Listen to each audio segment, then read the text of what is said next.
Let's get started. It's my pleasure to introduce our speaker today, Curry Maypray. Curry currently acts as an advisor, threat intelligence and detection for Eli Lilly and Company. In this role, he's responsible for developing and maturing Lilly's information security cyber threat intelligence program and driving the creation of better threat detection capabilities. Prior to joining Lilly, Corey served 12 years in the Army as an all-source threat analyst, where he performed a variety of intelligence functions, including collection management, threat intelligence analysis, and operational assignments to support operations aboard. Corey has specialties in threat entity targeting, open source intelligence collection, and intelligence support to counterterrorism, weapons of mass destruction, geopolitical tensions, and cyber-based threats. Without further ado, let's welcome Corey.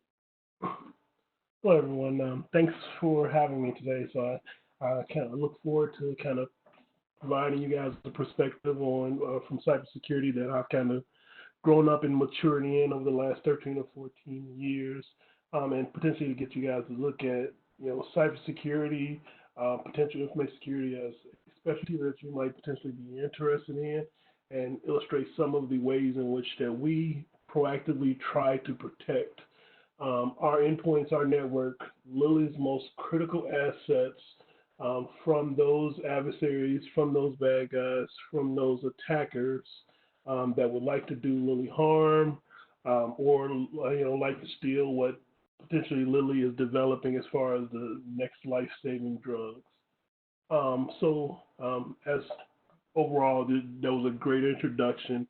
So I lead Lilly's threat intelligence team. So I lead Lilly's implementation of or identification of things which might propose a cyber-based threat to Lilly, and I'll kind of cover exactly what that means in upcoming slides as far as what is a cyber-based threat.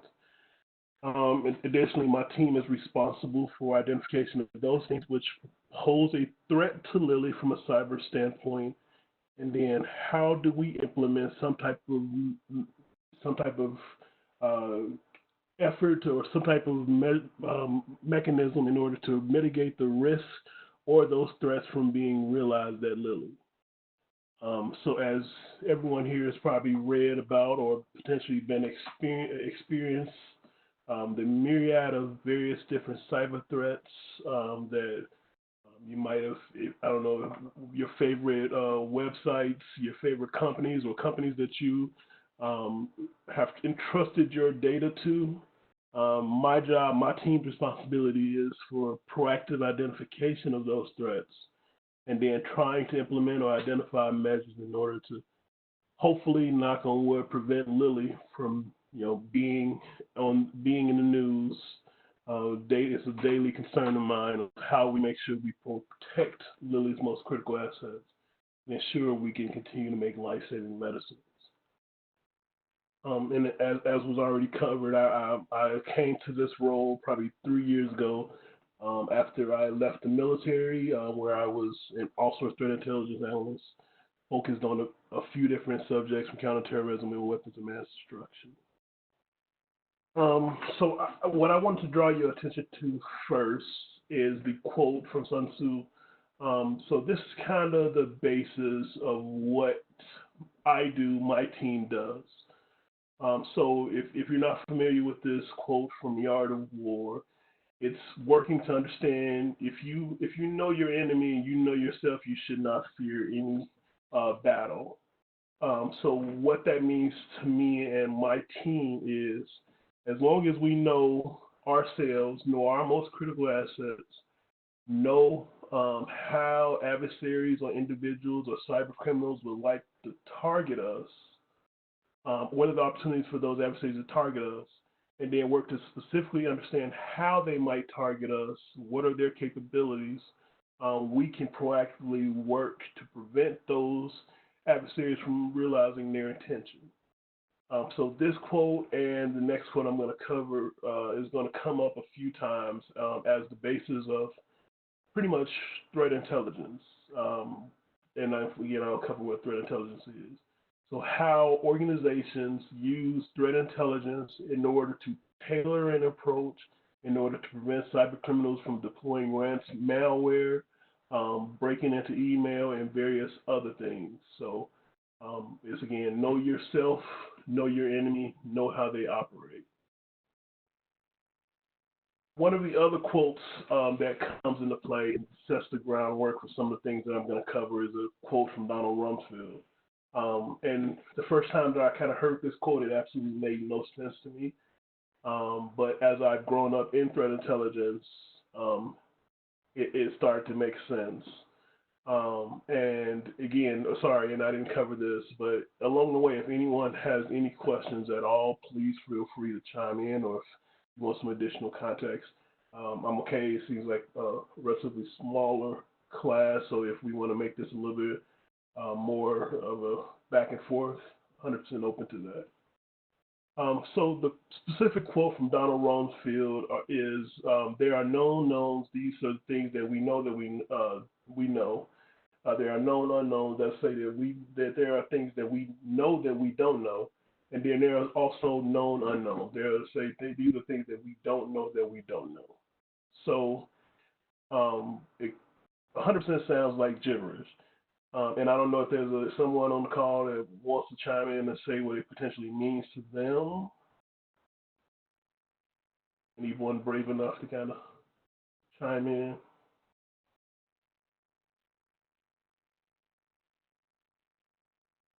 No one. Okay. So from where my team operates is, from a threat intelligence standpoint, there are unknown unknowns. So these are things that clearly we don't know how the adversary. There are known knowns. Sorry, starting at the top. There are known knowns. We know how potentially an adversary or someone might target us. Then there are known unknowns. So we might know an adversary has some type of intent to target us, but we might not know exactly how they might target us. And then there are unknown unknowns. So this is the space where we don't even know potentially if someone wants to target us, how they might target us. So in the space of threat intelligence, my team works to identify the ways in which so take those unknowns, we not knowing absolutely anything, not knowing how an entity might want to target us or that they potentially want to target us, and translating this into the potentially an understanding of who might want to target us, and then shifting this from just knowing how that they want to target us to exactly how they would target us. So this goes from not knowing it. So my team works to operate and function in the space of, at this point, we don't know anyone wants to target us, but we want to collect information from our various different sources to translate that into an understanding of who they are, what their motivation is, what their capabilities are, and then translating this overall into some type of action that we can take. So, said simply, we want to take the myriad of so. And was there any questions? I don't know. Yeah, Corey. A really quick question. I wonder if unknown known would make sense here, because you mentioned like known unknowns, and there's one missing, which is unknown knowns. I wonder if it makes sense in a way. So so that would be potentially something that we don't know. We know, yeah. Oh, like something like we do not know. We have the knowledge already. So it's just a random question. I'm not sure if it makes sense here. I can think of like something. Let's say like we have some data somewhere, but we just forgot it, or I don't know. And that kind of gets into the larger scale issue that we also run into, say, from organizations like Lilly. Lilly has 50,000, more than probably 50,000 users. large amounts, and terabytes of data that we process on a daily basis. So to your point, 100%, there is data that could get lost. We could potentially not know that we know something, just because we potentially have no mechanism in which to parse and process the large amounts of data that we deal with. And there are mechanisms that are kind of maturing from, say, machine learning and AI, which is hoping to bridge this gap. But that's a perfect call out, that there we could potentially forget that we know something, or not know that we know something just because we're incapable or have no ability to process the data which we have. Gotcha. Thank you. So if we want to simplify that, where my team operates in is in these 4 different buckets: protect, detect, respond, and improve. So what my team does is, first and foremost, try to identify the measures in which that we need to implement in order to protect my organization's most critical data. So what are the preventative protective controls that we can implement? So say AV, your antivirus solutions, making sure that we have multi-factor authentication on systems, which would prevent someone from logging in or stealing someone's account. How do we make sure that those measures that we are implementing actually address a threat that we're faced with? And then from a detection standpoint, what are the highest profile threats or that we need to ensure that we can detect?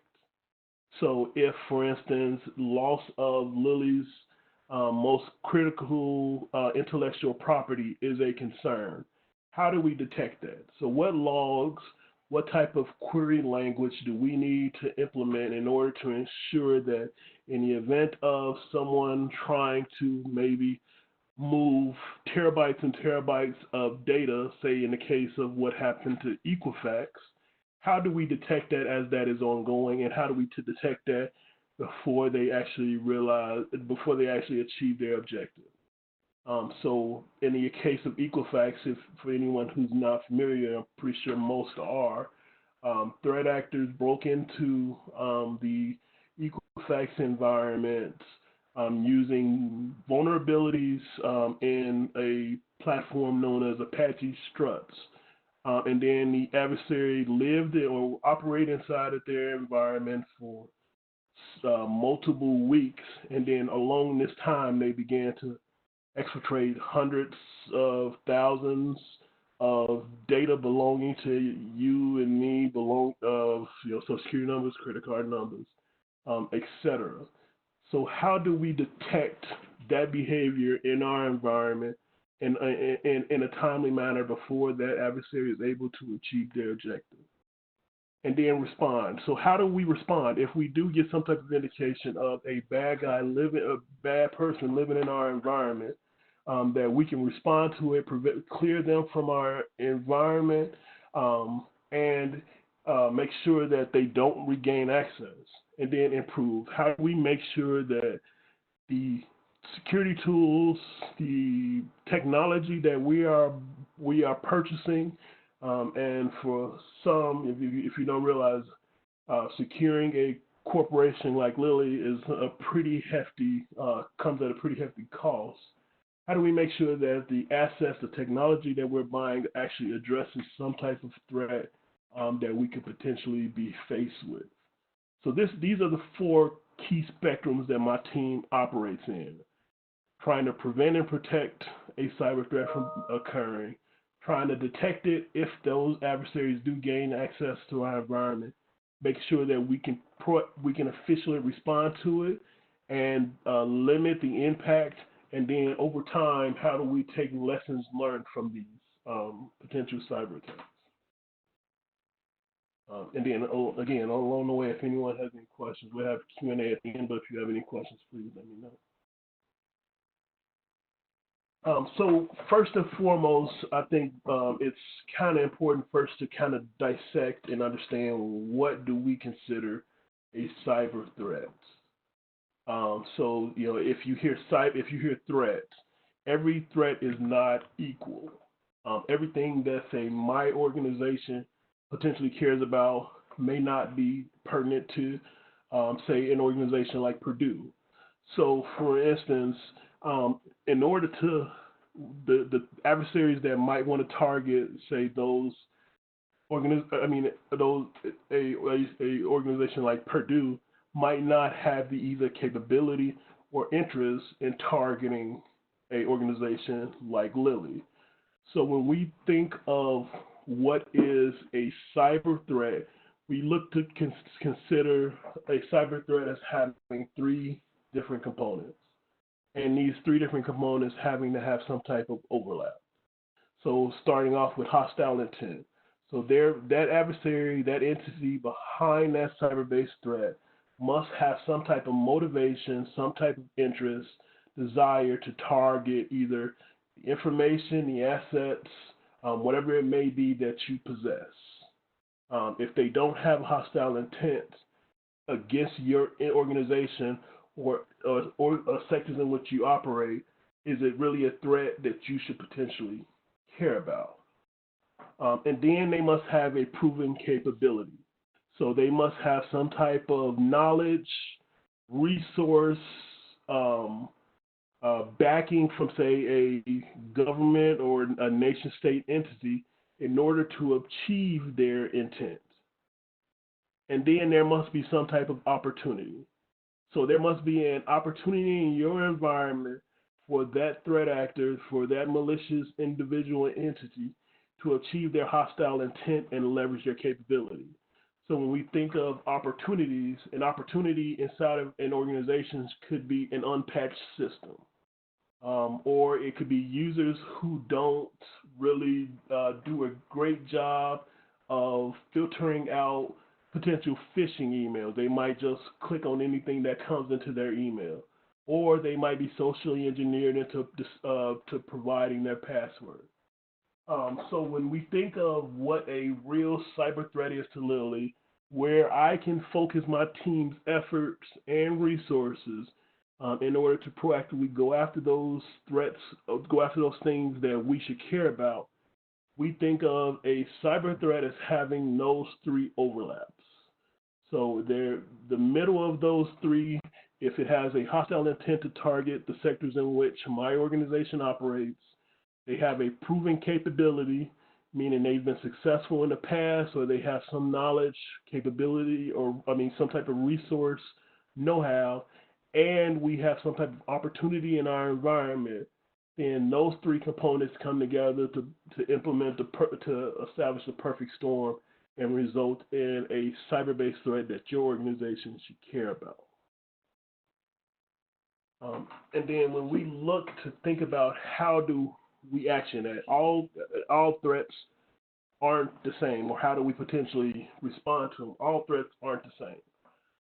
So when we think of a threat to our organization, there are commodity attacks. So these are attacks or just potential or unsophisticated attacks where I am using, or I may have downloaded something off of the internet. I'm a bad guy. I may have downloaded something off the internet, and I am trying to get you to click on it, or trying to get you to go to a website that has some type of malware hosted on it. Overall, we more or less rely on our traditional AV solutions, our intrusion protection systems, and firewalls to try to mitigate these threats. And we consider these kind of medium to low threats. So these are where we operate in. If you have signatures, so if this malware with this malware hash, or a malware, if something operates in this specific mechanism, it changes some type of registry key in my environment, prevented from conducting or being able to achieve that deployment. So prevent that malware, because we know that this specific malware functions in this way, it is named in this way, and it has these hashes, prevented from being able to execute. So these, when we think of the Donald Rumsfeld quote, are where we see the known knowns. So we know that X malware exists, this malware potentially exists in the world. We know that they are deploying it via email. So when there are any emails that come in with with attachments named in this specific way, or have this hash, or attempt to execute, say, from an Office document, prevent them from being able to execute and remove them from our environment. But then when we get into, say, the more sophisticated attacks, this is where we operate in the known unknowns.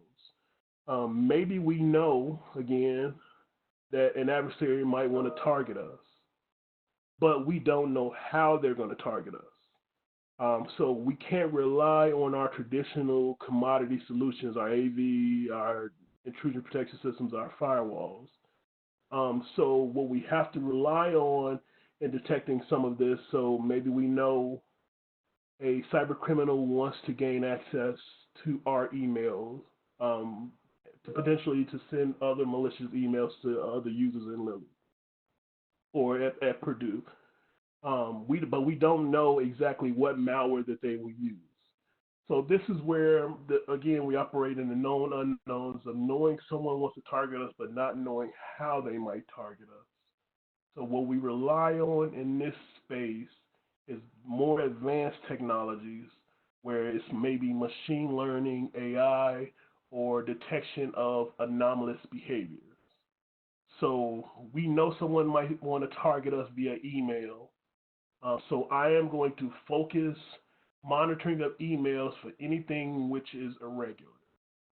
So if, for instance, we never receive emails from this email address, and we found that based off communication with some of our peers and some of the other information that we've collected, that emails from this source are 80% malicious. So again, what I would want to do in that case is alert on any emails or attempt to detect or prevent emails from that source from being able to originate or to arrive to my organization or to my users. We also have some very cool resources that allow us to do this from, say, a sandboxing standpoint. So when we think of sandboxing, if something comes in and I don't want my users to open it before I know that it's safe, I can allow this sandbox solution to open this email, open this document, or open the attachments on something which is segmented from my environment, and then determine whether or not it is safe or not. So that's how we kind of try to work to detect or mitigate the threats or the risks that are associated with the known unknowns. But then when we operate in the known unknowns, this is where we think of targeted attacks. So a targeted attack, it could be a threat that a threat actor is going to dedicate special resources, their personal time, into conducting reconnaissance and understanding ways in which that they can compromise our organization, and then tailoring their approach in order to be successful in achieving their objective against us. So in this case, they may stand up a completely new malware variant. So there's no way that we can rely on signatures to detect this potentially malicious behavior. And because maybe we don't know that they want to come in via email, there's no way that we can really rely on behavioral-based detection. So this is where this advanced detection is more operating in the AI space and the machine learning space. So where technology seeks to establish a baseline,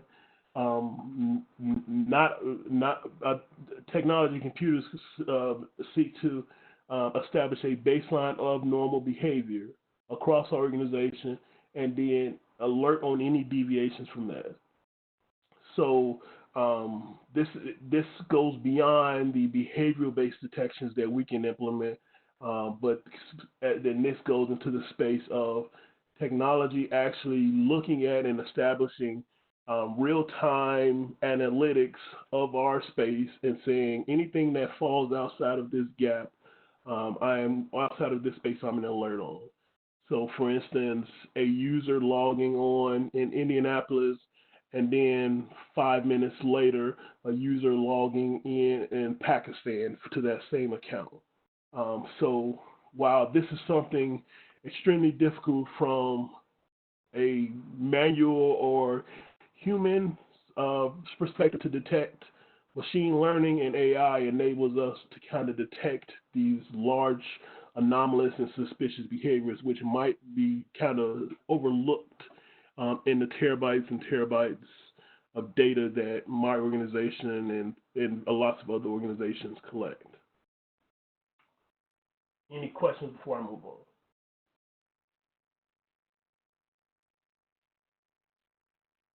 So when we think about all of those threats that we're faced with, how do we detect, how do we prevent, how do we implement some type of control or mitigation? So this goes back to the Art of War quote that I had up there at the beginning with my introduction. So first and foremost, know yourself, know your environment, know the bad guys, and know how they function, and then based off of those components, knowing who you are, the sectors in which you operate, what are your most critical assets and data, and how the adversary may target you, what their motivation is, tailoring your detections in order to detect any artifacts or prevent any artifacts which are indicative of the adversary behaviors that you've identified. And I'll have it at the very end of this, I'll kind of have a real quick, extremely high level, simplistic overview of this concept. So when we first look to kind of understand ourselves, we kind of work first to use a model, or there's various other models that you could potentially use, but this is just one one of my favorites, a model called Carver. So we want to look at our organization, and you probably look across, if you're in your rooms, if you're wherever you are, and try and do this similar thing. You want to understand what are your most critical possessions. What are the things that you care about and allow you to function on a day-to-day basis?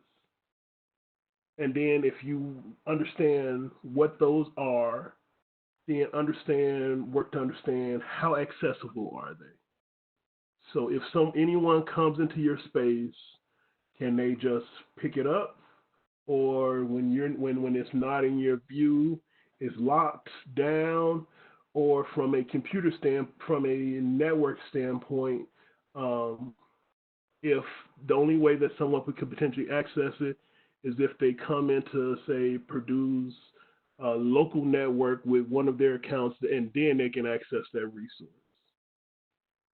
And then if you're looking at your assets, you work to understand how recoverable are they. So if this resource was lost, if this resource was broken, if someone compromised this resource or this asset that is extremely critical to you, how likely are you able to recover it? How quickly could you recover it? How impactful would the loss of this asset be to your daily operations, to your daily functioning? And then from a vulnerability standpoint, you identify whether or not it was accessible. But for instance, is there any type of holes in the way in which you store this asset? Are you storing this asset via near a window? Are you plugging this asset into a internet to an internet network that you don't control, that anyone and everyone who's walking past your area can connect to it. And then from a computer standpoint, if you think of everyone here and via their various technologies receive multiple updates from a Windows standpoint, from a Mac standpoint. Are there vulnerabilities in the operating system or any hardware which could allow someone to gain unauthorized access or achieve their hostile intent against it? And then overall, what would be the effect? So if you lost this most critical asset by which you've identified is vulnerable or is accessible and is not quickly recoverable, are you now at this point not going to be able to achieve something in the short run or in the long term that is critical to your continued success? And then recognizability. So from a important standpoint, if I, being a potential malicious individual and entity, walk into your space or gain access to your space, will I automatically know that this asset is the most critical thing that you potentially have? How easily will it be for me to determine potential naming conventions for your asset? So what we can do with this understanding is then grade the criticality, the accessibility, the recoverability, the vulnerability, impact, and recognizability of our most assets. And then what this allows us to do is prioritize our time, our resources, our efforts in order to ensure that we might not be able to protect or prevent all threats from being realized to all of our assets, but those ones that have the highest value, the highest impact on my operations, I'm most assuredly going to focus on making sure that whatever my controls are, whatever my mitigations are, and whatever resources I have are going to be applied to making sure nothing happens to these. And this is exactly how it works with an organization like Lilly. We operate in multiple different countries, thousands of users, thousands of customers, and thousands of relationships that we have to manage. Even though we are a large corporation, cannot apply all of our resources to mitigate all of the threats that we could potentially be faced with. But if I prioritize mitigating the risks and the threats specifically to the assets which are most critical to my organization and that are potentially vulnerable or might impact my overall organization, then I am taking a organized, strategic approach to mitigating the risk to my organization. So when we think of threats, and these are just some definitions that feed into my next. Corey, excuse me, it's Leonardo Santos. Could you please just go back one slide? I have a question related to it. Absolutely. So here in this model, you're presenting like 1, 2, 3, 4, 6 different approaches to evaluate a threat or to evaluate the capability, the entire capability for cybersecurity protection. But I feel like vulnerability sounds, at least for me, it sounds a little bit redundant if you combine them with accessibility and recuperability, because I feel that the more accessible you are, the less you can recover, the more vulnerable you are. Why are you addressing vulnerability as a separate item if you can have the same results from a combination of accessibility and recuperability? So, really great question. When we think of vulnerability, and that isn't a good way to think of it, but when we think of vulnerability, we think about the vulnerabilities that are inherent in a piece of technology. There are various vulnerabilities that come across in the various servers, computers, endpoints that we leverage on a day-to-day basis.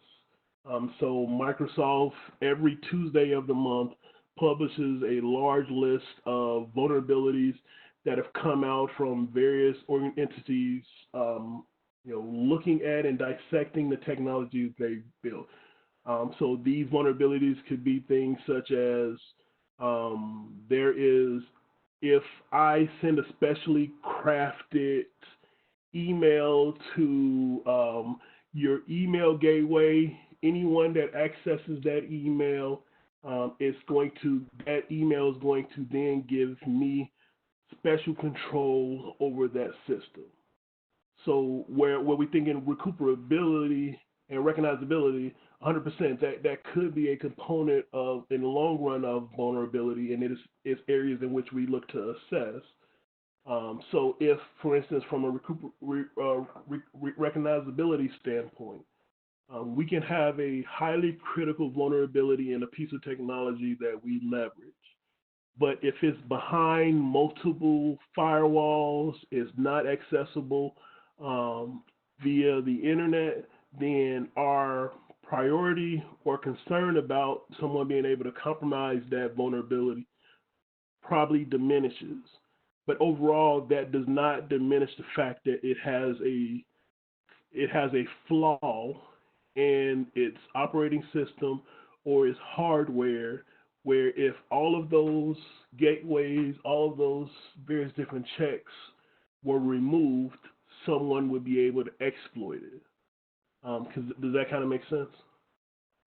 Yeah, thank you. Yeah, got it. So basically, we are saying when we're looking at vulnerability, I'm trying just to make a parallel with my world. It's basically the things that I know about my components. I mean, the weaknesses I know from my components that can be exploited and compromise my system entirely. Absolutely. Okay, absolutely. Got it. You built a special app that uses, say, Apache Struts. Apache Struts, and this special app has to be internet facing for your customers to use it. But you found out that Apache Struts, which is a web platform, has a vulnerability where if I send this package to it, I can take control of the back-end server and various other components that Apache Struts is built on. So yes, it's understanding the larger what are the technologies that you're leveraging. Okay, understood. Thank you. So these are common terms when we're looking at a threat. So we have observables and indicators. So when we think of a adversary or criminal's infrastructure, they may use IP addresses or specific domains where they host their potential malware, or once they gain access to your environment, they may use these IP addresses, potential Tor nodes, etc., in order to allow that malware, which might have gained access to your environment, to call home to them. So when we think of observables and indicators, we think of the infrastructure, so IP addresses, domains, maybe the hashes of the malware that they leverage. So we want to know from a threat standpoint, what is their infrastructure? What are the observables and indicators that I can quickly look in my environment to determine if there's some type of match? So what this looks like is, I know bad guy X uses a specific IP address. I'm going to look through my proxy logs for this specific indicator or observable. Then we have TTPs. So these TTPs are tactics, techniques, and procedures. So this is once an adversary gains access to your environment, how do they operate? And in an upcoming slide, I'll kind of walk through some known ways that adversaries operate. But okay, once they may send a phishing email to users, maybe in your finance department. Once they gain access to a user or a user clicks on that email, they may use a vulnerability in a system to elevate their privileges, and then gain access to the data in which they need, and then they'll exfiltrate that data by sending it out via the access that they gave to your email. And then once they're done with all of that, they're going to clear the logs on the system. So everything that they've done is the TTPs that they use. And what we traditionally found is once an adversary, once a bad guy has identified a successful set of TTPs that they've employed and they've had success with, they usually try to stick to this. And then an incident is exactly what it sounds like. So if a threat actor actually gains access to your environment, is successful in either achieving all of their TTPs or a portion of their TTPs, then this for an organization like Lilly becomes an incident. And then an exploit target, we can think of these as, some also call them as attack vectors. If I look at your organization and I try to dissect what is the easiest way for me to get into your organization, maybe it's by tricking a user to go to a website. Maybe in the case of coronavirus, maybe I stand up a website which gives fake news about coronavirus, and anytime someone goes to it, I'm able to download malware onto their machine. And then a campaign is TTPs and exploit targets used across a large group of organizations or environments. So one specific attack, okay, that's an attack. But if I use this across multiple different environments, multiple different type of organizations, then that's what we consider a campaign. Then a threat actor can be a cyber criminal, a hacker, a hacktivist, and next slide kind of goes a little bit further into the types of threat actors that we have or we track. And then a course of action is, think of a course of action as how do we mitigate that TTP or campaign from being realized at our organization? What controls do we implement? And I know this is a bit of an eye chart, but for me it has a lot of great information. So when we think of the spectrum of cyber criminals, hacktivists, adversaries that would want to target my organization or your organization, this is kind of the buckets in which they fall in. So at the bottom of the pyramid, starting off with script kiddies. So these script kiddies are individuals which might not have any true know-how. They might download something or watch the YouTube video and they want to try it out. So they downloaded a malware and they're going to send it to someone that they might have found just to see if they're going to be successful. What their more often than not goal or their potential intent is trying to gain access to whatever they potentially can gain access to. They more or less operate in the spectrum of bragging or wanting to just be known as someone who is a hacker, or potentially even some early financial gain efforts. So for these script kiddies, for these non-malicious tier 1 attackers, we more or less rely on our commodity detection. So we rely on our AV solutions, our intrusion protection systems to track variants and the tools in which they leverage and alert on or prevent execution of those things. So this, for anyone who's familiar, some popular mechanisms, some popular exploit kits that are used, things like Metasploit, where it has some legitimate uses. It's also a good platform that hackers also leverage in order to either deploy malware, gain access to your systems. So this is where we more or less rely on our commodity detections in order to operate. Then you move up the spectrum of this pyramid from to tier 2, tier 3, and tier 4, where these are more crime-focused organizations or entities. So it could be low-level cyber criminals who may have a little bit of know-how that are primarily focused on disruption, all the way up to cyber criminals who are focused on theft of IP for potential sale on either the dark web or even tier 4 cyber criminals who kind of operate as cyber mercenaries. So a cyber mercenary can be someone who has a know-how, and maybe I, as a malicious company, know that Apple may be coming out with a brand new phone. So maybe I employ a cyber mercenary to gain access to that technology ahead of time through cyber hacking by using special malware that they created, backdoors, etc., in order to gain access to that, in order to potentially reverse engineer it or repurpose or steal the technology. And then we have at the top tier of this pyramid, this is where we kind of operate in the nation states. So the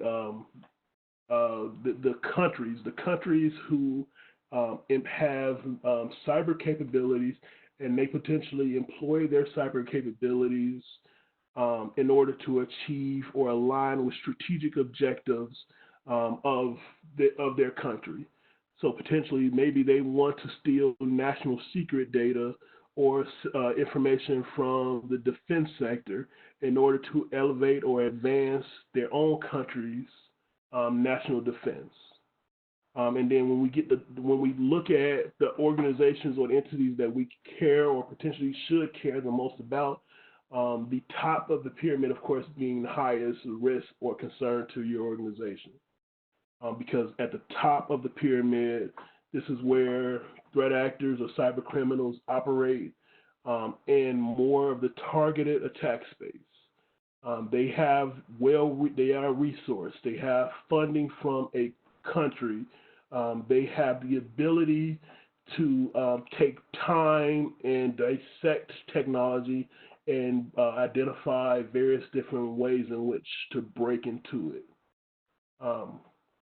So more or less, when we think of how long these groups operate inside of our environment and how successful they are, more often than not, those at the top of the pyramid are more successful in achieving their objectives because they tailor their approach, and technology has not been able to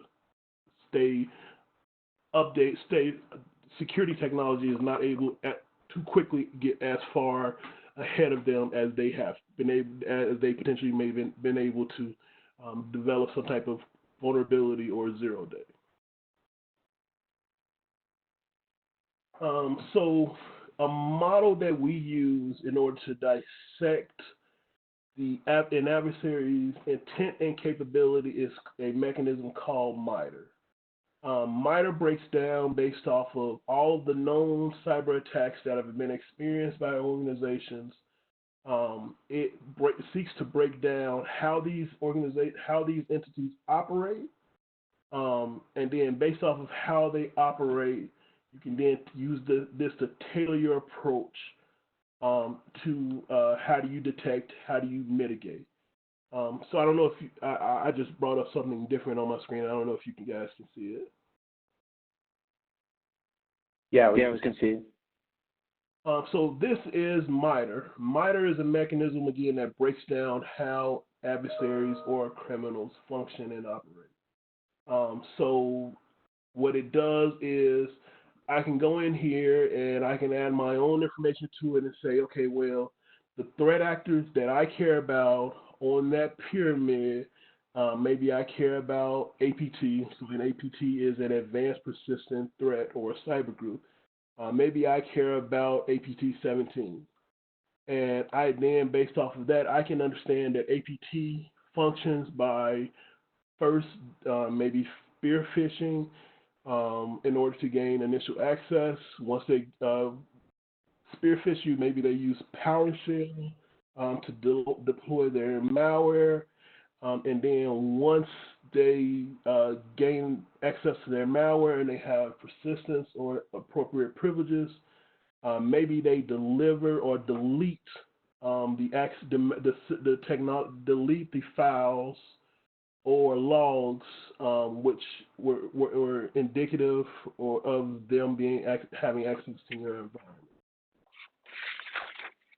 So what we do is try to develop for all the groups or all of the adversaries that we care about, map out what are their patterns of behaviors. So we can think of these patterns of behaviors as tactics, techniques, and procedures. And again, once an adversary traditionally finds something that is successful for them, they usually either use those specific TTPs again or some type of variation.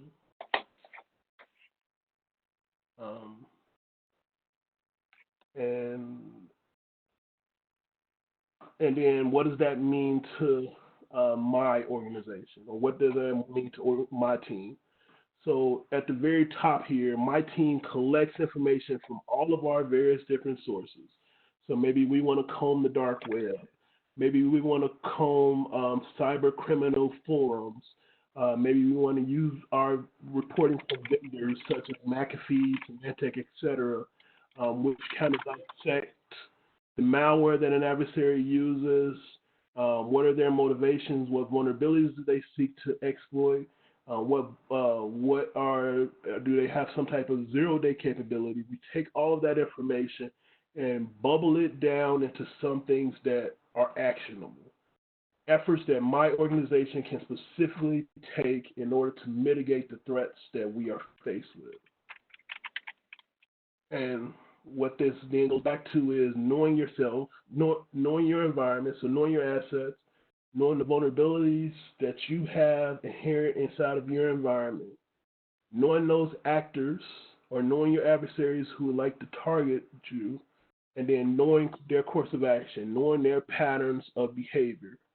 And then what you can then do with that knowledge is apply your controls and your mitigations to focus on any indication or artifacts indicative of those adversaries' behaviors executing or living with inside of your environment, which would then prevent them from gaining access to your most critical assets. And since we only have a few more minutes, I'll just walk through a kind of abridged overview of this whole concept. So this is an extremely high level and not detailed example of this, but I just thought it would be an interesting case study. So if we think of this concept of using information and data that we collect from our various different sources, and we apply it to, say, Batman in the Batcave. So if we think of Batman in the Batcave and we think of what is his most critical assets, I don't know if anyone wants to chime in and say and kind of think about what he or is most critical to his operations. Alfred. Yes, I was definitely thinking Alfred, and I have Alfred as well. So Alfred, maybe his email, maybe his transportation mechanisms, maybe his communication mechanisms. So if we think of his most critical assets that might not be that are critical, which might not be extremely recoverable, these are the things in which he probably should focus on protecting amongst his most critical assets. So if we're thinking about who he potentially might want to protect them against, who would be someone that might come up? Anybody? Maybe we think about the Joker. Maybe we use the Joker as the adversary that is most critical and at the highest priority of protecting his most critical assets against. So we can then dissect how does the Joker function? What is his motivation? Potential motivation probably being just extreme chaos and just being overall a bad person amongst Gotham and um, upsetting the Batman. And then if we think about how he functions or what is his tactics, techniques, and procedures, we've seen from some of his various other interactions that he's somewhat physical. He has various different Joker or clown-based technology that he employs, and he has a certain level of intellect. And then what sectors in which does he target? We think of Batman and Gotham City, and then how does he, what is his motivation being sabotage and destruction? And for some reason, what is his resources? For some reason, not for some reason, he's insanely rich. He conducts a whole lot of crime, so he has the resources in order to achieve his objective, and he has a high level capability to also to ensure that his objective is successful, his operation is successful. So when we think of how do we apply controls to detect or prevent those, we can understand that maybe from a threat standpoint, the Batman's most critical assets being Batcave, Alfred emails, and maybe his communication. His highest threat that he's potentially concerned about being the Joker. What are the controls that we're going to apply? Focus on preventing the Joker from achieving access to his assets. So we're going to implement security systems. We're going to ensure that the location isn't easily recognizable, and we're going to implement some type of encryption. That makes sense for you.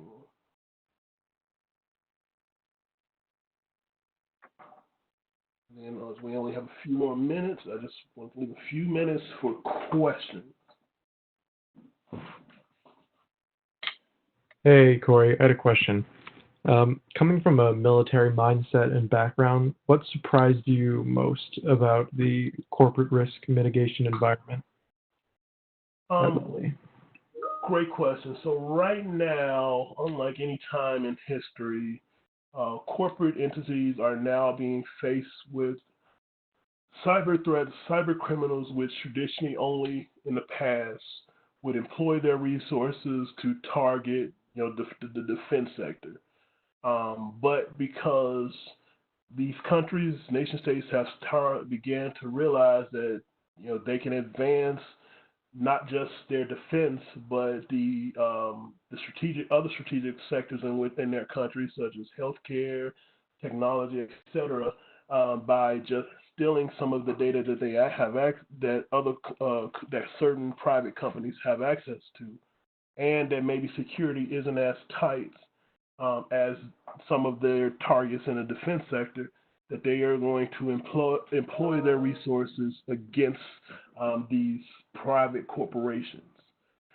So what has surprised me is increasingly we have to try to think of ways in which to protect our data, our assets against some of these cyber threats where we don't have the same resources and information that is inherent and available to the government sector. So that's still something we're still trying to figure out. Thank you.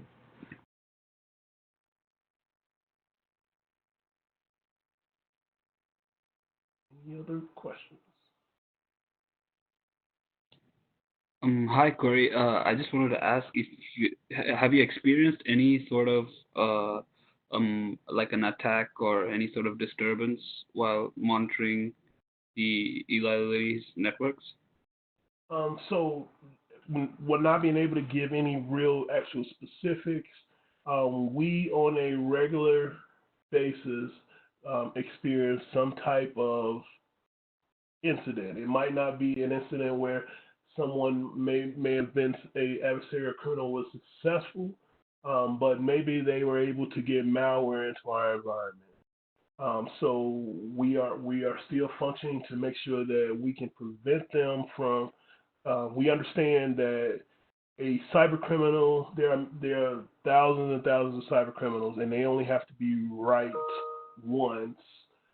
We have to be right all the time in order to prevent them from being successful in our environment. So we know that it's not going to be a perfect game where we're going to say we're going to stop all cyber attacks from being realized, but we want to prevent the higher level ones or anyone from being successful in impacting our most critical operations. Thank you.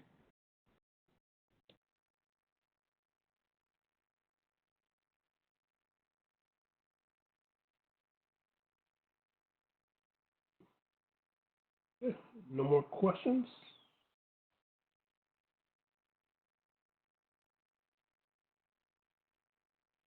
Michael, Seems not. Seems not. Do we have more questions here? I can ask another question. How many targeted attacks does Lilly see, as opposed to just bots or autonomous attacks? Like, how many sophisticated target attacks do they see?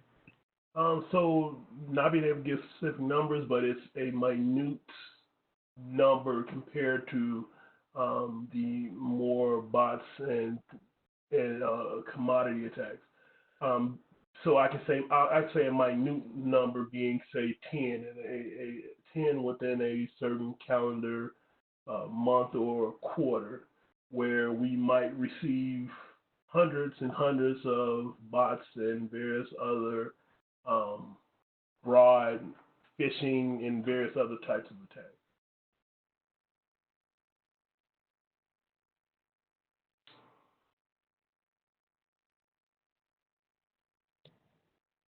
Is there any one sort of attack which you'd consider more high risk or most dangerous? So it varies depending on the time frame. So it's 100% focused on an adversary and what they're focusing their time and effort into tailoring and refining. What we're seeing more so now is ransomware. So and targeted ransomware at that, amongst not at Lilly, but across all verticals. Targeted ransomware being I am a criminal entity, a criminal syndicate, cyber-based criminal syndicate. I'm going to do research on your specific organization. I am going to tailor my entrance and the attack vectors in order to compromise your specific assets. So this might be you have some vulnerable, brute forceable RDP instances available to the internet.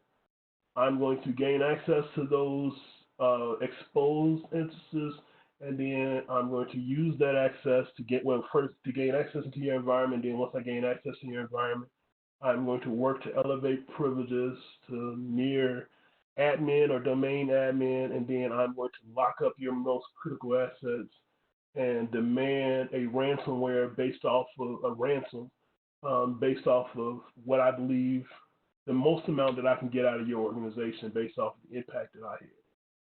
We are seeing a lot of our peers and other organizations that we interact with, knock on wood, experiencing that type of attack on a daily and weekly basis. So right now, that is kind of, I guess, the focus of a lot of cyber criminals. Thank you. That shows a lot about the current situation. Hi, Corey. I wonder if you could comment on inside threat. Let's say, like, if some insiders start to launch some attacks. Like, could you comment on this case? At a very high level. So insider threat also does fall under my team as well.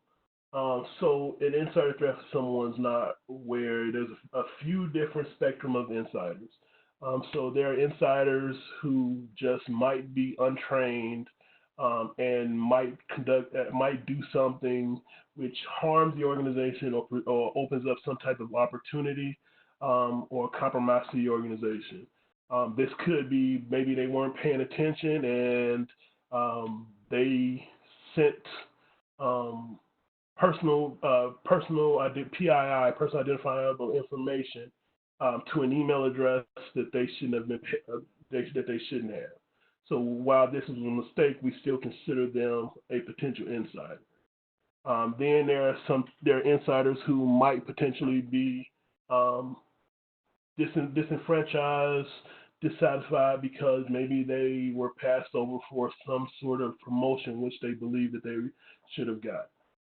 So maybe their aim in this case might not be theft of data, but as they leave the organization because they found some new opportunity, maybe they implement some type of logic bomb or release some type of malware, or take some data with them on their last day, which they plan to use at their next job. So this is also a type of insider.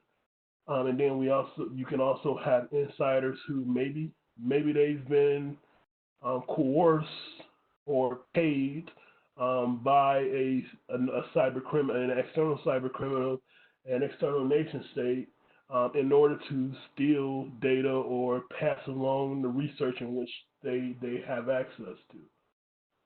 So we have to think about, from my team, from my perspective, what would be the potential motivations of these cyber criminals?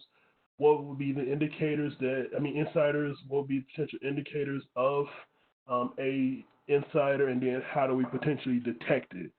We also have to, just because we want to secure our organization, we still have to do all of this protection while giving our employees a certain level of privacy.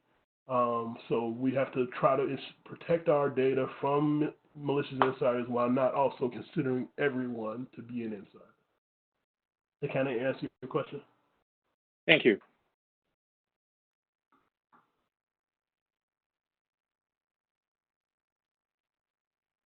Any other questions? If not, let's thank our speaker again. Really appreciate it. And stay safe, everyone.